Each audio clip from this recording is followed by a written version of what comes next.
And welcome everybody to the Friday edition of Wake Up Mintzy, presented by the fine folks of Dude Wipes. I know there's a lot of options in the Father's Day game, but Dude Wipes has a Father's Day package, the Let It Rip package. Check that out. Be thinking about your dad, because your dad, you know what he doesn't need? Crappy, dry, scratchy toilet paper. Dude Wipes is here to fix all that. It's a revolution. And you can find it at Amazon, Target, Walmart, and all over the World Wide Web. We're also sponsored by our good friends at Stella Blue Coffee. Time to chug some and wake up. All right. We're ready to do the damn thing. Stella Blue Coffee Cold Brew is here to make this summer great. Got some solid different flavor options. You know, I'm a big fan of drink the hot coffee during the winter when it's cold, but when it's summertime, you got to drink the iced coffee. And Stella Blue Coffee Cold Brew has got what you need. Bunch of fun stuff to get into today. Brandon Walker going to pop by here. Looks like 9:10 or 9:15. He said he's going to pop in when he can. Be good to catch up with Mr. Walker, who had a really fun announcement yesterday about a comedy show they're doing in Indianapolis. We'll wait to get him in for that. I want to start with a few things. First, NBA Finals Game 1 last night. An all-out ass-kicking by the Boston Celtics. And got to give a shout-out to our guy, Stu Feiner. He came in here on Wednesday, and he was dropping his analysis, and he said, you know what the key to the whole series is going to be? And I'm thinking, you know, Jason Tatum being a superstar, or maybe Jaylen Brown. He says, Kristaps Porzingis. Because Porzingis came back. He's been out. He came back last night. He had 20 points, made a massive difference. And when you look at that Celtics lineup with Tatum and Brown and Drew Holiday, shout-out, old Nola guy, you know, Derek White, Al Horford's still a hell of a role player, even at his advanced stage. And then you add Porzingis. I mean, they're the total package. And they came out, I mean, they were up, 37-20 in the first quarter. They end up winning 107-89. And Dave Portnoy, our boss, obviously thrilled with Game 1. And I thought the story of the Game 1 on the other side of it, you know, Luka Doncic got his 30 for the Mavs, but Kyrie Irving had a horrible night. He really struggled in Game 1. The Mavs only scoring 89 points. Ain't going to cut it. Boston with a dominant Game 1 win. Got to see, you know, they always say the series is, you know, never really not a series till you win on someone's home court. But, you know, you got to at least see a competitive effort out of the Mavs in Game 2. Because last night was rough. And Boston was rocking. They can kind of feel, this feels like a championship team now that Tatum and Brown are kind of in their primes and a little older. And I know Dave Portnoy extremely happy because he's got this futures bet where he wins a ton of money if the Celtics win the title. We had a good time last night at the DraftKings Sports Zone. Nikki Smokes, myself, our new hire Annika, as well as Hannah, the Montoya, the intern, and Megan making money. Caitlin Walker and Paige are out there with us as well. They always treat us great over there at Wrigleyville. If you hadn't been there, check it out. They got a million big screens. Good food. You can wager there at the DraftKings. They've got like a place you can walk up and place bets. It's right by Wrigley Field. So if you're at Cubs games, great place to watch Cubs games coming in and out. All sporting events. So shout out to DraftKings for hosting us last night. Dominant effort by the Boston Celtics. We're going to talk a lot about the college baseball NCAA tournament super regionals, which get going today. It's down to the round of 16. 2 out of 3. Series this weekend with the 8 winners making it to Omaha. Before we get into that, though, I got something that's heartwarming I kind of mentioned yesterday that I want to share. And that last summer, when I was working exclusively for Brick Watch, shout out Dave Portnoy's watch company, Dave basically was doing like a Brick Watch $20,000 grant. And my mom actually got on me about this because she lives in the Mississippi Delta. And she was like, hey, you got to get Dave and Brick Watch or Barstool, or it was Brick Watch at that point, to support Chuck's Dairy Bar in Rolling Fork, Mississippi, because a just awful tornado hit the Mississippi Delta last March. And Chuck's is an institution in the Rolling Fork community. It's a small, kind of poor Delta town, and it got totally destroyed. And they faced a, you know, huge rebuild. And I've got to know Miss Tracy Harden, who's the owner of it. And Brick Watch gave a $20,000 grant toward the new building for Chuck's Dairy Bar, and lo and behold, it opened yesterday. Saw the pictures on Facebook. Just very heartwarming. Huge turnout at Chuck's. Great place. Good fried chicken, burgers, shakes. Awesome spot in Mississippi Delta if you ever happen to be running through there. But just so cool to see, Dave and Brick Watch helping a Mississippi Delta community in need that went through a terrible tornado. And it's a heartwarming thing to see Chuck's Dairy Bar open yesterday, a little over a year later off that tornado. And I'm going to try to get by there sometime in July when I run to the lake, if I get to the Mississippi Delta sometime this summer, and do some content with Miss Tracy. But shout out Miss Tracy, Chuck's Dairy Bar for reopening, and Brick Watch for stepping up. And then, that's the thing. Dave Portnoy always steps up for those in need and helps the people that need help. And it's a very, very, very noble thing. He just posted a pic with Stephanie Diller from last night. Then her husband was the NYPD officer that was killed in action, and she talked about how much she appreciated the Stoolies. And man, we're all out here doing the entertainment game, doing the best we can. But, the way Dave's using this platform to really help others is super admirable. And, I'm just into it. So shout out Dave. Shout out the Stoolies, as always, for supporting us and making a difference in the world. And everybody that bought Brick Watches, your money went to help reopen Chuck's. So really, really good stuff. All right, let's get into the Super Regionals before Brandon joins us. So they start today. And they've got odds. DraftKings, I always talk about this on here, does such a good job with the college baseball stuff. And that's just, that's the last few years. And you got, money lines, run lines, over-unders. And then you also can bet odds to win the Super Regional Series, the 2 out of 3. And they've still got College World Series futures right now. And so I'm going to kind of look at the odds to win the Supers and just kind of run through them. The first game today, so today we've got 5 games. UConn, Florida State opens it in Tallahassee. Florida State, the number 8 overall national seed, hosting UConn. And, like I said last week, is UConn a baseball school? People are starting to ask. It's the 3rd Super Regional they've made in the last few years. They have not been able to get to Omaha. They ran through a really tough Norman, Oklahoma regional that had the best team in the Big 12, Oklahoma, and a red-hot Duke coming off an ACC title, and UConn went undefeated. And it's kind of one of those things where, every year I see them in the tournament, I'm just like, whatever, UConn, Big East baseball. And then they make a run. Last year they were 1 game away from the College World Series, losing at Stanford. So do they have a chance at Florida State? I guess they got a chance. But today, Florida State's ace, Jamie Arnold, one of the top pitchers in college baseball. Florida State minus 250, over under 11.5. I'm leaning under 11.5 in Florida State just because Jamie Arnold's so good. And Florida State, Link Jarrett in the second year, the Notre Dame head coach, Florida State guy, really feels like they're getting to Omaha and going to have a really good shot. So I'm leaning Florida State in that one. UConn's a great story. I just don't know if they can get it done in Tallahassee. Evansville and Tennessee, the second game today. The Evansville Aces, one of the stories of the college baseball tournament, a 4 seed winning the Greenville, North Carolina regional. Crazy, because you looked at East Carolina, the 1 seed, and Wake Forest, the 2 seed. Everybody said one of those 2 teams would win it. Evansville was like 15 or 16 to 1. They go in there and win it. And that's part of what makes college baseball great. Literally, it's baseball. It's unpredictable in a double elimination tournament. Do they have a chance at Tennessee? Hell no. They're 8 to 1 to win the Super. And Evansville currently 300 to 1 on DraftKings to win the College World Series, despite being in the round of 16, which, I can't necessarily say they're going to win it. But, I guess if I've seen $5 thrown away to worse causes, but just because of the odds. But, they're not going to win. Tennessee, a minus 720 favorite today. Crazy huge favorite. 4.5 run line favorite. Over under 13.5. Tennessee, 50 wins in the regular season and won the SEC regular season champion, SEC tournament champion. Dominated their regional against Southern Miss and Indiana. And 2 years ago, they actually, had what many people felt was like the best college baseball team ever. They lost in this round to Link Jarrett, the Florida State coach's Notre Dame team. And I think that experience will have them ready for this because they've shown their mortality with that happening 2 years ago. They made Omaha 2 of the last 3 years. They're going to make it 3 of 4, and they're going to roll through Evansville. Ticket prices in Knoxville are crazy. I know they're talking about expanding Lindsey Nelson Stadium. I think they need to. When you got $500 tickets to get in the Super Regional, pretty wild. Tennessee's done everything but win a national title the last few years, though. They're one of the dominant programs in the country. They're the favorite right now at 3 to 1. The third that game's at 2:00. The third game today is West Virginia at North Carolina. North Carolina minus 270, big favorite. They're the number 4 overall seed. ACC regular season champions. Watch out for Vance Honeycutt. They're All-American. They got a super deep lineup. There's Brandon Sprague, the lefty pitcher. He's got a really good changeup. Pitched really well against LSU last Saturday, I believe.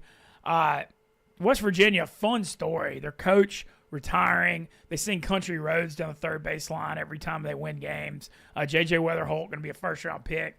They ran through the Arizona Regional. They somehow did it without having to play Arizona, the 1 seed who went 2 and out.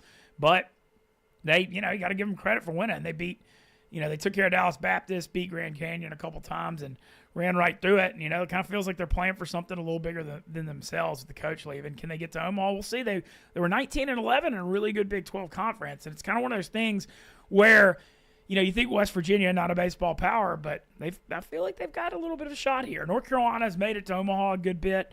They've got a strong program. They're no stranger to it, so I see why they're a favorite. But, I'm kind of giving West Virginia a little bit of shot. They're plus 220 in the Super Regional. Then at 6 o'clock tonight, Kansas State at Virginia. Kansas State, another kind of similar to West Virginia, not as much of a baseball power. But, man, they went to Fayetteville, Arkansas, the 5 seed, and took care of them. They were one of the only teams. Hagen Smith, best pitcher in college baseball all season, only lost 1 game all year at home to Kansas State. And Kansas State went undefeated, won that regional. So those are the 5 games today, and then I'll get into the games tomorrow in a little bit. But we're going to be joined by the one. Wait, they don't all start today? There's 5 today. They stagger it where it's Friday through Monday. Yeah, I remember that, but I guess I didn't remember it very well. Yeah, so there's 5 today, and then tomorrow there's 8. There's 5 game 2s and 3 game 1s. But yeah, so 5 today. Florida is 20-1 to win it all on DraftKings. You think Brandon and I had a talk off? I kind of like them. Yeah, it kind of reminds you of LSU a little. Or no, it reminds me of you guys. Yeah, I'm not LSU. They were great last year. But reminds you, just got last team in 28-27. Talented and made a run. And so I had Kyle Peterson yesterday and taped a segment. If you want to check that out, it's up on NCAA Super Regional Previews. And I asked him a lot about Florida. I said, do you think they have a good chance at Clemson? Clemson, the 6th overall seed, but Clemson not a baseball traditional power. Are they not? But they're pretty good. They got Eric. I feel like they're like not a power, and I feel like they got some history though. Yeah, they hired the Michigan. Let me ask you this. Ask whatever. Is Florida State a traditional baseball power because they're in the College World Series all the time, but they never win it? I mean, they've never won it, right? They've never won it, but they've made it a million. Mike Martin made it 16 times. Yeah, that's why I kind of like them to win it too, because he just passed away last year, right? Yeah, he passed away last year, and they had his son coach a couple years. Didn't work out. And then last year, Jarrett's in his 2nd year from Notre Dame. Last year was the first year they missed the tournament since the 70s. But, year 1, a lot of change. But now they're ready to roll. Yeah, and they got transferred. And then they got Jamie Arnold pitching as one of the top 3 pitchers in college baseball today. Huh. I might put something on them to win the whole thing. Yeah, they got – people I keep joking about saying is UConn a baseball school because they're in their 3rd super regional in the last few years, but I still can't see UConn beating them. No, I can't either. And Tennessee's got a bye. Florida State doesn't have a bye, but UConn was a 3 seed, right? Yeah, and they won the Oklahoma and Duke regional, who were good. Yeah, and they went undefeated. Yeah. So I agree with you on Florida State. Florida State and Tennessee would play in Omaha that first game, but Florida State would have Arnold pitching, would have the ace. So. How's your life going? My life's going well. Things are good. Enjoying Chicago summer, first one. Are you upset about getting knocked out of Surviving Barstool? Yeah. So what happened with that was Dave texted me 2 or 3 weeks ago and said Surviving Barstool with the date. And I just, instant set in. Of course, obviously would be honored to be in it. Mm-hmm. And then Dave, talked about it on the Unnamed Show. Had to make some cuts. Dave actually sent me a text last week telling me I was getting cut. And a word I never really have heard from Dave. He said, sorry, Mintzy. We had to make some tough cuts. You're out of Surviving Barstool. And I just sent back, thanks for thinking of me. You know what? Mm-hmm. I mean, obviously would have loved to be in it, but, barely missing it. At least I was thought of. Yeah. Not going to lose, but I was, I don't know that Dave, the word sorry was surprising. Do you want to call him stupid or something and say he's an idiot for not including you, that you obviously should have been in, and that it's a fucking stupid-ass decision to put lesser people in than you? Would you like to say that to him right now? No, I think I'm good. I think it would have been really fun to be part of, but I'm not, the most familiar with Survivor and stuff, so I don't, they're playing for $250,000. Let's be real. Everybody wants that chance. Are you sure you don't want to tell him that he is a complete piece of shit and he has no read on the pulse of Barstool and that you should be in no matter what? It's absurd that you're not fucking in. I'm quite sure I'm not willing to do battle over it. But I would have liked to be in. I'm not going to say. That's interesting. Yeah, I would have loved to be in it, but I'm not. It's okay. Mm-hmm. If that's the way. Let's just say, Brandon, I've gotten worse news from Dave Portnoy before than not being in Surviving. Fair enough. And so I think I think all the stuff that happened last year gave me a little perspective. If you had gotten in, do you think you would have said the word again? I'm quite sure I wouldn't have. Okay. Quite sure. Fair enough. Because there wouldn't be any me rapping lyrics. Yeah. Okay. I'm quite sure. What if that's one of the challenges? You don't know. I would have still never said it because I'm so paranoid. You wouldn't have done it. Yeah, okay. I'm so paranoid that I'm just the paranoia that's in me these days because of all my misunderstandings is it kind of haunts my days. Well, I want to mention your announcement that came out yesterday. Oh, thank you. Yeah, because Brandon and I both have, you a little more now than me because you got this coming up, but sort of dipped our toes into the comedy world a touch. You and I both hosted Barstool stand-up night at the Laugh Factory Chicago, and I know you really enjoyed it, and I did too. I thought you did a really good job, and as a little bit of a play off that, I believe you said Nick came to you with this idea? Yeah, well, me and Nick had been talking about doing stuff for a while, so it's going to be a mostly story live show at a comedy club, Helium Comedy Club in... Your little pick for the Wake Up Mintzy? Helium Comedy Club in Indianapolis, Indiana on August 15th, 8 p.m. So it's going to be mostly story live. It's going to be the Mostly Sports family, me and Mark Titus. I'm sure the other boys will be along with us. And the Anus boys, New Untold Story, Nick and KB, who are, you might share the opinion that I have. I think the two funniest people in the entire company. I completely agree. So anytime you can go on stage with them, I mean, you got to do it because they're going to make it so easy. So we're going to do it and see if we like it. And if we like it and it goes well and it sells well, we're going to take it around. We discussed like doing drivable cities in the Midwest, Indianapolis being the first, Chicago, of course, Detroit maybe, Madison, Milwaukee, stuff like that. So any drivable city in the Midwest this summer is liable to get a show if we can get it up and running. Hell yeah. That's awesome. I'm excited for y'all. I think it'll be really funny, and I'm curious to see, like, Brandon and I definitely call each other out on stuff. There's no denying it, but I thought you did a great job when you did it. I really did. Thank you. I was there for your night, and and I did it the one after. It's a totally different thing. Now, I'd like to point out that when I did it, I took 0 shots at you, and when you did it, you took at minimum 2 shots at me. That's very true. That's there's absolutely no denying that happened. That happened. That is a thing that happened. But I feel like when you get into the comedy world, the shot taking is, it's fine. Yeah, of course. It's part of the game. But you did a really good job, and then you, Titus, Nick, and KB, I think y'all got 4 really fun personalities there. In Indianapolis, I know Titus got the Indiana ties. I feel like y'all can draw a crowd. I hope so. I don't know how sales are going. We just put them on sale yesterday. So there was, at first we contacted the comedy club. We had the idea, and Mook set the show up for us, and we didn't tell anybody at Barstool we were doing it, and I just thought it was something we would do, and if it gets traction, we'll get Barstool behind it later. And Dave texted me the other night and said, "What is this?" And I thought, oh God, here we go. I'm about to get run out of the company again. And but he was fine. He just said, in the future, you just got to make sure you let us know, and there's a right way to do things, and we figured it out. Awesome. Well, yeah, and I mean, crossing 2 great brands with Mostly Sports and Anus. So I can't, I hope it really goes well and keeps building. Are you going to Omaha? I think so. Okay, I'm trying. So that's actually up for debate right now because, of course, it's my own fault. I didn't book my trip early enough with the flights, and the flights are like $1,400 to get there right now, so they're really high. Is your car here? No. It's not? No. It's in the South. It's not that big of a drive, right? Like 7 or 6 No. So I'm thinking I might rent a car. Yeah. Yeah, because I still want to go. I would go if I go. It's Friday to Sunday opening weekend. We got the dozen tournament in the office the next week. So you're not going to be in that long. Oh, the matchup. I don't know if he texted the matchups, but I'm not sure. Are they out? So they're not. They come out Sunday night. Okay, yeah. So I didn't want. See, paranoid on this. Yep. Paranoia. Good restraint there. Exactly, paranoia. But yeah. So I know. Well, I know my team's going to be playing Monday. Is all I know. And so I'll be back for that. But I'd say I'm leaning to Omaha, but I'm going to have to figure out some logistics. A lot of it also will depend on who wins this week. Which teams.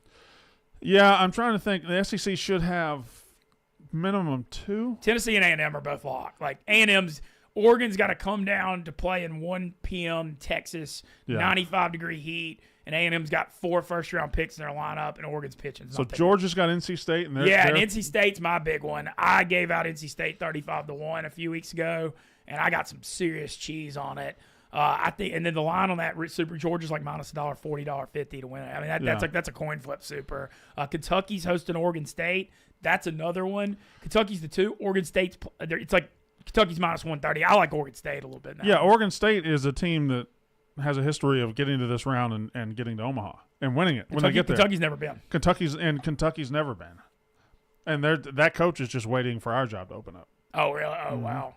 So, I don't know. I just said that out loud. It sounded good to say. Yeah, well. He was at our play. He was with us before he went there. He's done really well there. Kentucky's built a new ballpark, and, you know, they have that huge Big Blue Nation fan. We might still take him, though. Yeah, but they're selling out. They're into it. They're 2 games away. I think Oregon State's going to win, though. Travis Bazzano is going to be a top 5 pick. Their second baseman had like 27 homers from Australia. And Kentucky plays like hit and run ball and stolen baseball, which works in the SEC. It's also a tiny ballpark, is it not? It's pretty small. Yeah.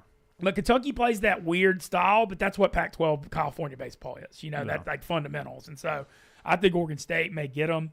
You know, obviously Arkansas's out, which they couldn't really – I mean, as good as they were, their hitting was weak this year, and they were so reliant on their pitching. And their ace, Hagen Smith, allowed 5 runs in his last 7 starts total, and then he allowed 6 in the 5th inning against Kansas State. Well, I mean, even if they got to this round, they are a choking program. They do. That's what they are. They choke. They do. There's no doubt about it. They're the biggest choking program in the country until they're not. And for now, they still are. And they're going to be haunted by 2018, Oregon State dropping that foul ball when they could have won that. I think losing to NC State in 21 was just as bad. Not just as bad because obviously they were 1 out from winning a national title, but 2021 – didn't they beat NC State the first game like 20-0? 21-2. 21-2, and then NC State, who just was running on bubblegum and mirrors at that point, beat them in 2 games. Yeah, 3-2 and 6-5. I think they were the number 1 over. I know they were number 1. No, they were. They were dominant. And then it was back-to-back years because Tennessee. Were they 27-3 in the league that year? They were like something stupid, right? Yeah, it was back-to-back years. Them and then Tennessee choked to Notre Dame when they were that dominant. That's true. Yeah, dominant 2 years later. But yeah, so Arkansas out. Florida could make it, like you said. And Tennessee's the betting favorite right now to win Tennessee's the whole thing. So DraftKings, Tennessee's 3-1 and A&M's plus 310. Look, you can't bet anyone in baseball at those odds. Yeah, you just can't. I mean, it just doesn't make any sense because you can lose 2 games and you can be out. Yeah, like A&M, I think is going to make it for sure. And by the way, I want to ask you this about the atmosphere. These games in A&M, I know their fan base is definitely a little different. Weird, very weird. Have you seen this bubbles thing? Yeah, I don't know if I like that. I don't know how they're gonna have to stop the damn game because there's so many bubbles blowing on the field. You can't even see the TV. If you're hitting and somebody's pitching a ball to you 94 miles an hour and your vision is clouded by a billion bubbles, I don't understand how that is fine. Also, last week I was watching it and somebody's got to get that fucking kid. Somebody's going to get that fucking kid. I was watching. It keeps flexing. It keeps grittying and behind that. Like for hours and hours, he's just dancing and flexing and shirtless. It's just all right, kid. You can be on camera once or twice, not the whole fucking game. Nah, well, A&M. Somebody get your fucking kid. Yeah, it is out of hand. But I will say they have a crazy atmosphere for sure at that ballpark. I don't think they're going to be beat at that ballpark. My question on A&M going to Omaha, they do have a good ace in Ryan Prager. The knock on them the last couple of years, they've been able to hit the cover off the ball. But they hadn't had the start pitching. They've got one that's real good this year. But they're designed, they're like a home run team. And Omaha, all those college home runs don't even get to the warning track. Yeah. So I don't know if that could be a problem, but they're certainly one of the favorites going in. The other ones, like I said, the NC State, Georgia, I'm watching close. Similar series in Kansas State, Virginia, and West Virginia, North Carolina, where you got 2 Big 12 teams that are pretty good, that aren't traditional powers, going to 2 ACC teams that get to Omaha a lot. Kind of think one of them might be able to win, though. I don't know. I mean, Virginia's like sound. They can hit, too. They're really sound. They can really hit. They all hit 300. Every single starter is over 300. K-State's got the best closer in the country, but I don't know if they have the starting pitching. Yeah. So, like Arkansas, they did run through the Arkansas regional, and you got to give them credit because they beat Hagen Smith, but they're going to have to score a lot of runs against Virginia to have a chance in that. All right. Yeah. Anything else? Obviously, are you enjoying? I will say this: I'm enjoying this hour back. Wake Up Mintzy and Mostly Sports. Yeah. You're always here early, though. Yeah. Well, I still get. I get here at the same time. People are like, "Oh, they moved it back because Brandon's commute." No, I still get here at the exact same time. I get here about 8:00. But I just it is nice to have a little bit more preparation time. But it's just easier on everybody around the show. All the production. All the everybody else, you're asking production to come in a little bit later, and the production is often here till 8, 9, 10 at night. So We didn't do it for them, but that is a nice bonus. It's just we were supposed to be 11 Eastern, 10 Central at the very beginning. Oh, okay. No. And then we had some communication issues, and we said, we're going to get it up and running, and eventually we're going to move back to that spot, and that's what we did for the summer. We're trying it out, and if we like it, we'll see. But as of now, we got plans in the fall to go back to 9. Okay, well, either way, it's nice for because the Wake Up Mintzy thing. It's hard. I feel bad asking when you get the guests in here, like 8 a.m. is a tough ask, and especially our production staff. God bless them, they work their ass off, and the 8 a.m. and shout out Tyler Moody holding it down in Louisiana. He'll be here the next 2 weeks. It always runs smoother when he's around. Yeah, for sure. All right, any last thing? Anything summer plans? You fishing any? I'm fishing every day. I'm fishing every day. I get home. If I get home at 4, I get home at 5, I get home at 6. I'll go sit in a boat, just go out in the water and troll around. I only have a little trolling motor, so I just troll around and I catch about 3 or 4 a day right now, and just wonderful, wonderful relaxation. Yeah, how much better? I know you've said so much fucking better, dude. Than New York. Yeah, the Chicago deal is so much. I mean, not even New York is a good experience. I'm happy I had it, but I'm like 1,000 times happy. Everybody out there that was watching, never been to Chicago, like, I can't believe you live in Chicago. Oh my God, Chicago.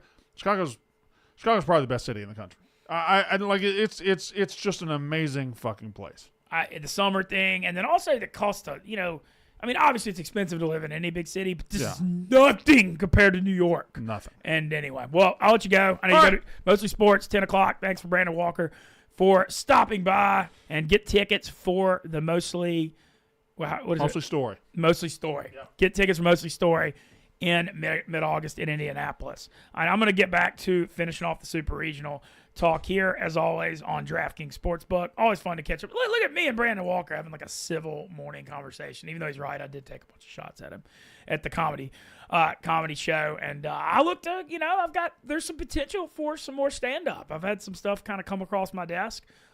So I'm kind of hoping something works out. I've kind of got a new routine I'm already working on. It's like once the stand-up thing is a whole different thing. And like my appearance I did, everything went really well about it. I thought the content was good. The energy was good. Shockingly, y'all see me on here, I talk way too fast. And I got to work on my pauses and like some of my transitional stuff. But I'm going to do more of it. I've got a lot of stories and funny stuff to tell. And the new routine I'm working on, I think, is a real banger. So we're going to check that out. All right, back to the NCAA Tourney Super Regionals. We're going to get to the Saturday stuff. North Carolina State at Georgia, 11 a.m. Georgia is the 7 national seed. North Carolina State's the 10. Charlie Condon at Georgia hit 440 with 35 homers this year. Going to be one of the top picks in the draft. He's the best hitter in college baseball. But NC State has got mojo going. They got 3 good starters. They got some bullpen guys that can throw mid to high 90s. They can hit.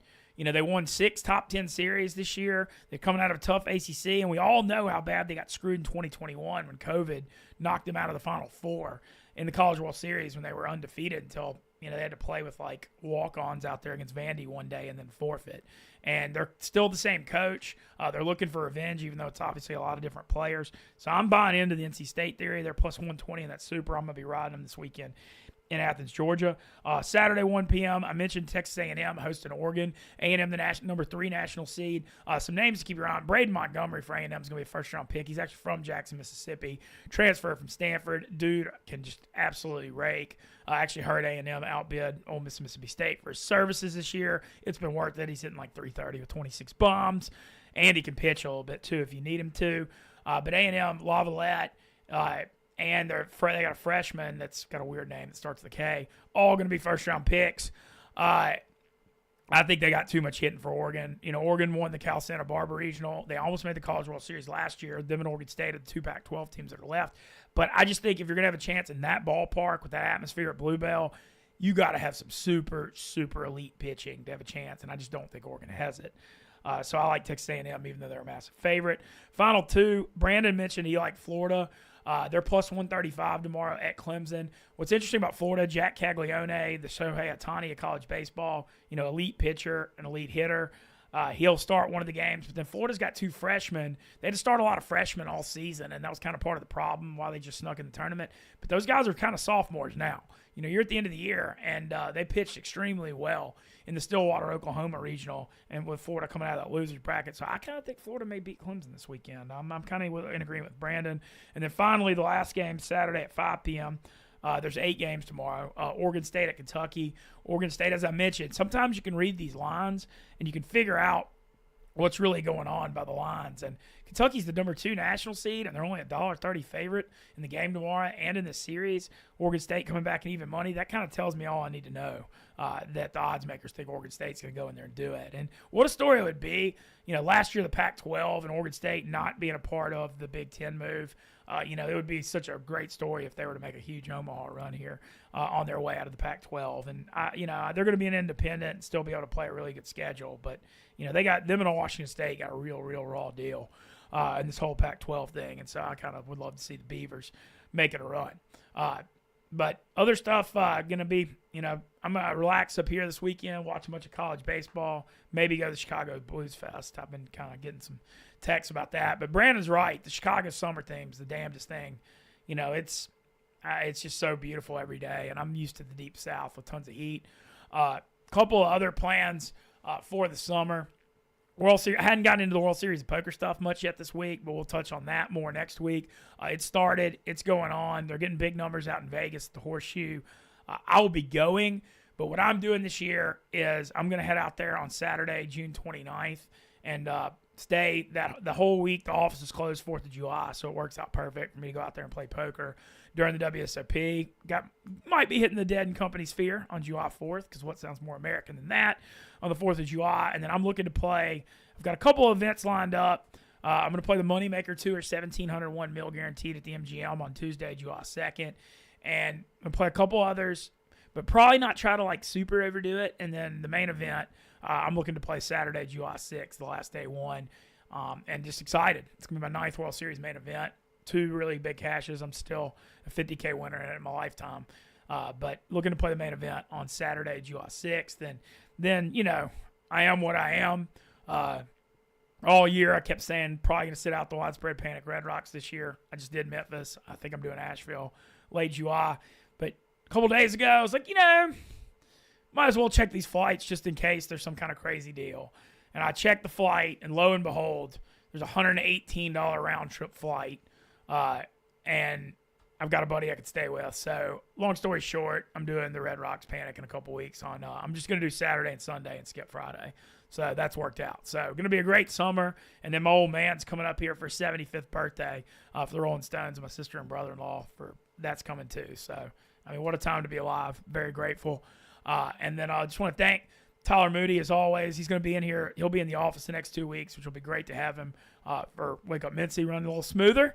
And just got a shout-out to Dude Wipes. Always thanking them for their support. They're committed through the end of 2024 on Wake Up Mintzy. So I'm excited to get to build this thing during football season. And shout-out Brandon Walker. Thanks for coming on. He came on short notice today.